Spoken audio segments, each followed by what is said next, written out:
آپ کو بتائیں کہ اتفاق رائے کے بغیر کوئی نئی نہر نہیں بنائی جائے گی۔ صوبوں کے درمیان باہمی اتفاق رائے تک وفاقی حکومت آگے نہیں بڑھے گی۔ وفاقی حکومت نے سندھ سے 6 نہریں نکالنے کا فیصلہ واپس لے لیا۔ مشترکہ مفادات کونسل میں متفق کا فیصلہ۔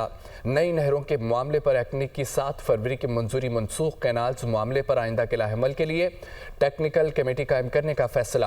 کمیٹی واٹر ایکارڈ اور واٹر پالیسی کے مطابق پانی کے استعمال کے لیے تجویز پیش کرے گی۔ صوبوں کے خدشات دور کرنے اور غذائی اور ماحولیاتی تحفظ یقینی بنانے کے لیے کمیٹی تشکیل دینے کا بھی فیصلہ کیا گیا۔ کمیٹی میں وفاق اور تمام صوبوں کی نمائندگی ہوگی۔ CCI اجلاس کا اعلامیہ جاری۔ وزیر اعظم کی زیر صدارت مشترکہ مفادات کونسل کا اجلاس۔ 4 صوبوں کے وزرائے اعلیٰ اور وفاقی وزراء کی شرکت۔ پہلگام حملے کے بعد بھارتی یک طرفہ غیر قانونی اور غیر ذمہ دارانہ اقدامات کی بھرپور مذمت کی گئی۔ پاکستان ایک پرامن اور ذمہ دار ملک ہے، اپنا دفاع کرنا خوب جانتے ہیں۔ مشترکہ مفادات کونسل